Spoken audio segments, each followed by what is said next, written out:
bonjour. Bonjour. Vous allez bien? Très bien, merci. Alors Bruno Pommier, je vous remercie d'être venu. Aujourd'hui, on a envie d'échanger avec vous sur votre vision du futur manager. Vaste sujet. Manager du futur. Voilà.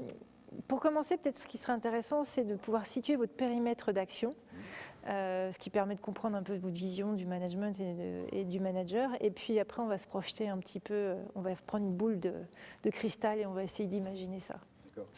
Donc aujourd'hui, je suis directeur général des services d'une ville de 60 000 habitants, senior.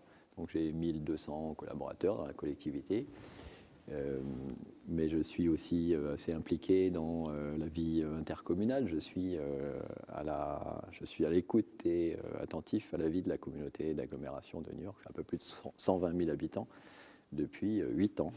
Voilà. Et auparavant, j'ai été directeur général des services de ville d'Île-de-France. Pas tout à fait Pas tout à fait le même environnement. J'ai aussi fait un passage au conseil départemental de l'Essonne. D'accord.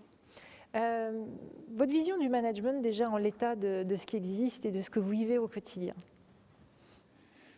Aujourd'hui, c'est un management qui doit faire face à beaucoup de contraintes, essentiellement. Donc, le grand débat, ça va être cette sacro-sainte agilité vers laquelle on nous invite. Et en fait, la réalité du quotidien, c'est un peu le contraire, c'est-à-dire de plus en plus de contraintes, notamment sur la question financière.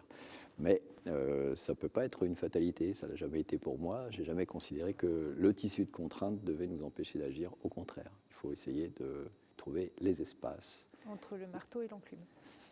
Oui, entre la politique et l'administration, entre l'isolement de la collectivité puisqu'elle a une vie propre, et puis son environnement immédiat et les bénéficiaires de l'action publique. Voilà. Donc, vous évoquez des contraintes qui pourraient justifier l'évolution du management de l'époque, d'aujourd'hui encore, mais est-ce qu'il y a aussi des opportunités qui pourraient justifier l'évolution du management? Oui, la première opportunité, c'est les hommes et les femmes qui composent l'organisation. Donc il faut prendre davantage confiance et conscience dans cette richesse fantastique, à condition de lui donner toutes ses chances, notamment par la formation. On a entendu le président de l'UGA ce matin, donc je ne peux que souscrire à ces déclarations, notamment sur l'importance de la formation professionnelle.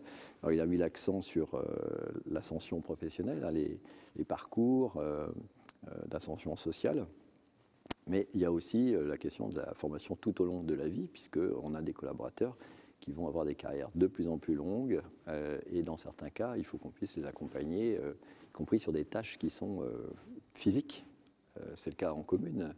C'est moins un problème dans les bureaux, dans les grandes administrations régionales, etc. Mais concrètement, c'est des cantonniers, des agents d'assainissement, des personnels dans les écoles, dans les crèches. Donc il y a des tâches physiques qu'il faut garder la santé. Alors justement, maintenant, on va faire l'exercice. Là, on était d'où on part et on fait un peu un état des lieux. Alors si on s'amusait à se dire, allez, soyons fous, on se revoit dans 10 ans. C'est ça. Et puis, si on reparle donc de la situation du management et surtout du manager, de toutes les personnes qui doivent gérer toujours cette complexité et cet écosystème de parties prenantes. C'est quoi votre vision? Mais je pense qu'il faut que le manager soit une femme libre. Vous voulez bien que je dise comme ça, hein, ça répond à votre... Je n'ai pas de parti pris. Voilà. Donc, pour reprendre les mots de Jean Ferrat, la femme est l'avenir de l'homme. Donc, c'est une femme libre, ou un homme éventuellement, hein, notamment s'il a réussi à faire il a réussi à faire tomber sa cloison de verre entre son hémisphère droit et son hémisphère gauche, vous voyez. Donc c'est quelqu'un forcément qui a travaillé sur sa connaissance de soi. Ça me paraît essentiel. J'invite aussi le CNFPT et puis l'INET à continuer à travailler, puis les collègues à travailler sur la connaissance de soi au travail. Qu'est-ce qu'on est, qu'est-ce qu'on donne à voir, comment on se comporte, et surtout une question que j'aime beaucoup, c'est comment on dysfonctionne sous stress. Donc se connaître pour savoir ce qui va se passer, notamment quand on est confronté aux difficultés, aux contraintes, etc. Qu'est-ce que ça génère pour les collaborateurs. Donc libre aussi vis-à-vis de la classe politique, même quand on travaille au plus près des hommes politiques, pour qu'on garde sa lucidité et qu'on ne gobe pas, si vous me permettez l'expression, tout ce qui est écrit dans les journaux, tout ce qu'il est convenu de comprendre, d'avoir en tête par rapport à la place du service public.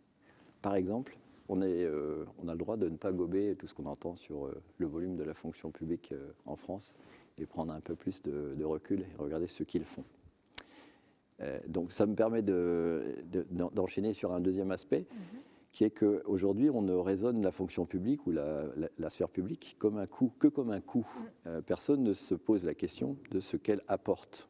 Quelle est sa valeur? Quelle est la création de valeur qu'elle génère? Ça, c'est vraiment un problème crucial.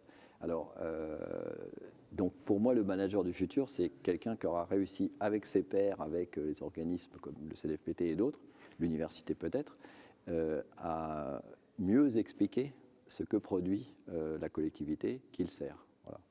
Alors, et ça doit se faire au service aussi d'un changement de société, puisque là on se projette, on est dans 10 ans, donc on est un peu plus près des horizons 2030 en matière de développement durable, par exemple, ou de changement climatique. Donc on a déjà fait un bout de chemin, et le DGS du futur doit être un artisan du changement, de ces changements économiques, sociaux, environnementaux. Donc il a une place. Il a une place auprès des élus, il a une place à la tête de l'administration. Ça me paraît un point important. Ce serait un traducteur, comme aime l'appeler Céline Desmarais, qui témoigne aux ETS de 2016. Ce serait un artisan, effectivement, qui en fait génère les actions qui correspondent à la situation. C'est une femme, ou c'est un homme déguisé en femme, ou c'est une femme déguisée en homme. Non, un homme à part entière, une femme à part entière. Mais vous avez parlé de liberté, c'est un élément important parce que justement cette notion de liberté, alors qui peut être très philosophique, comment vous la situez dans un environnement qui demande quand même beaucoup d'organisation, de gestion, cette liberté, comment elle s'exprime, comment elle s'instaure en fait, elle se diffuse. Ben, c'est difficile votre question, mais en fait c'est surtout ne pas perdre sa lucidité et son libre arbitre par rapport aux décisions qu'il y a à prendre. Je sais pas, par exemple, par rapport à une situation humaine où il y a un dysfonctionnement, on peut être tenté d'y répondre par un autre dysfonctionnement. Alors, ça a été un peu évoqué ce matin, mais prenons l'exemple d'un chef qui dysfonctionne, par exemple, et qui produit des difficultés, du mal-être au travail dans son équipe. C'est effectivement plus facile, surtout s'il est apprécié par ailleurs, parce que c'est un bon expert. C'est plus facile de contourner les difficultés que d'aller le voir en lui disant il y a un problème, il faudrait qu'on en parle, il y a des changements à opérer, mais on va pas vous laisser tout seul, on va vous aider à améliorer la situation, à vous reprendre en main pour que ça s'améliore avec les autres et que vous puissiez en parler avec vos collaborateurs, par exemple. Ce que vous êtes en train de dire, alors je vais me permettre de reformuler, peut-être que vous n'allez pas être d'accord, pour un peu résumer tout ce que l'on vient d'échanger. Peut-être que le manager de demain que vous imaginez, c'est un acteur de lui-même déjà, cette prise de recul, et c'est un acteur donc du coup de son développement, et donc qui sait travailler avec son environnement tout en restant libre de ses choix. Et puis, un volet important, vous avez parlé du courage ce matin à la conférence, et en fait, on en parle beaucoup, mais on ne l'explicite pas beaucoup, ça. Et je pense que le courage, c'est beaucoup lié à la communication interpersonnelle. Par exemple, c'est idiot de mettre en difficulté un élu, son élu, le patron de l'exécutif, par exemple, en public sur un sujet quand on n'est pas d'accord avec lui. C'est idiot et c'est probablement assez éliminatoire, si je puis me permettre le terme. Donc par contre, le courage, ça consiste à trouver le moment d'aller le voir en privé en lui disant en tête à tête, vous savez, là, on est en difficulté, on va... Bon. Et ça, on ne publiera pas dans les journaux, ce moment d'intimité là, ou de complicité. Il faut absolument le faire. Et ça fait partie absolument du rôle du DGS du futur aussi, quoi. Et même si les programmes, les dogmes, les envies ou les promesses électorales vont dans un sens, il faut à un moment donné aussi qu'il y ait ces temps de lucidité partagée. Et puis se taire aussi, discrétion derrière. Enfin, ça peut faire partie aussi des règles du jeu, quoi. Ce que j'entends, c'est que s'il y a peut-être des formations à produire et à multiplier, c'est tout un accompagnement de l'individu ou du collectif à savoir communiquer en interaction et savoir être en confiance et savoir travailler sur cette libre arbitre que vous évoquez. Merci beaucoup, Bruno. Pour finir, quel serait votre message que vous avez envie d'adresser aux managers des territoires ? Être plus en prise encore avec les acteurs du territoire, à titre personnel, sans passer forcément uniquement par le truchement des élus, c'est-à-dire aller à l'information, à la source. Ne vous contentez pas, ne nous contentons pas, je me l'adresse à moi-même aussi le conseil, hein. Allons déjeuner avec des chefs d'entreprise, allons rencontrer les universitaires, allons au contact des associations, etc. Donc pas trop de filtres. Allons à la source aussi pour mieux sentir ce territoire. Et puis après une boutade peut-être, on est sportif de haut niveau et les DGS, j'aime bien utiliser ce terme, mais sans le médecin, sans le kiné, sans le psychologue, sans le préparateur physique.